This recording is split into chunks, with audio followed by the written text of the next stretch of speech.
ایک بزرگ تھے تو وہ کنویں پہ پانی بھرنے گئے تو ایک خاتون بھی مٹکے میں پانی بھر کے جانے لگی تو تھوڑا کیچڑ تھا، وہل تھا، تو ان کی نظر پڑی تو انہوں نے کہا کہ ذرا دھیان سے پاؤں نہ پھسل جائے. تو اس خاتون نے گھڑا رکھ دیا اور اس عالم سے مخاطب ہو کے کہنے لگی کہ میں اگر پھسل جاؤں گی تو کیا ہوگا، گھڑا ٹوٹ جائے گا، 2 آنے کا بازار سے اور لے آؤں گی، لیکن حضرت اگر آپ پھسل گئے تو کچھ نہیں بچے گا. عالم کا پھسلنا، عالم کا پھسلنا، ایک جہان کا پھسلنا ہے. حضرت عمر رضی اللہ تعالیٰ عنہ نے فرمایا 3 چیزیں اسلام کی عمارت کو ڈھا دیتی. پہلی چیز ذلت العالم، عالم کا پھسل جانا. جب عالم پھسلتا ہے تو معاشرہ پھسلتا ہے. عبداللہ بن معتز نے کہا کہ عالم کے پھسلنے کی مثال کشتی کے اندر ٹوٹ پیدا ہو جانا، انکسار پیدا ہو جانا، سوراخ ہو جانا ہے. چونکہ کشتی کے اندر جب سوراخ ہوتا ہے تو پھر کشتی بھی ڈوبتی ہے اور کشتی کے اوپر جو بیٹھے ہوئے ہوتے ہیں وہ بھی ڈوب جاتے ہیں. تو عالم جب خراب ہوتا ہے تو وہ خود بھی برباد ہوتا ہے اور اس کے ساتھ جڑے ہوئے سینکڑوں ہیں، ہزاروں ہیں یا لاکھوں ہیں، وہ بھی برباد ہو جاتے ہیں. دوسری چیز وجدال المنافق بالکتاب، اور منافق شخص کا کتاب اللہ کو لے کے جھگڑے شروع کر دینا.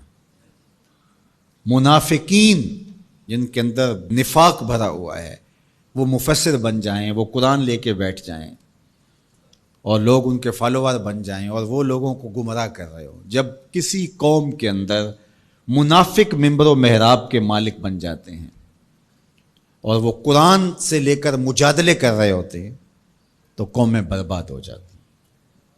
اور آج آپ دیکھ لیں، آج سوشل میڈیا کے اوپر ایسے مکروہ لوگ بیٹھے ہوئے ہیں جو قوموں کے اندر بگاڑ اور تفریق کی بدکاری میں کوئی کسر نہیں چھوڑ رہے اور قومیں برباد ہو رہی ہیں.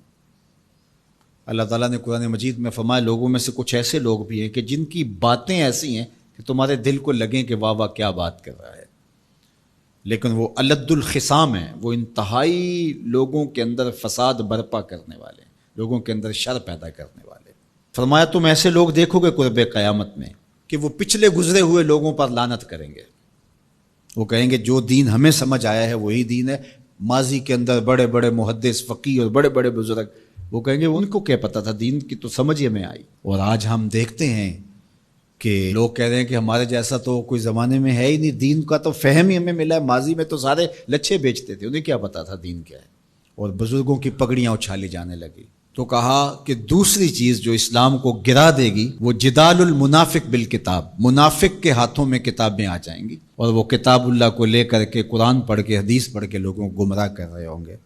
تیسری چیز وہ حکم الائمۃ المدلین، ان لوگوں کے ہاتھ کے اندر اقتدار آ جائے گا، ان لوگوں کے ہاتھ کے اندر قوت نافذہ آ جائے گی جو خود بھی گمراہ ہوں گے اور لوگوں کو بھی گمراہ کریں گے.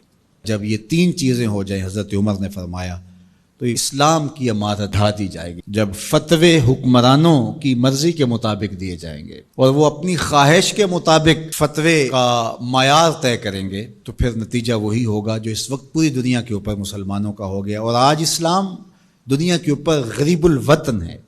ایسا غریب الوطن کوئی نہیں ہے جیسا غریب الوطن اسلام ہے. 56-57 اسلامی ملکوں کے اندر بھی اسلام کو کہیں جائے پناہ نہیں مل رہی.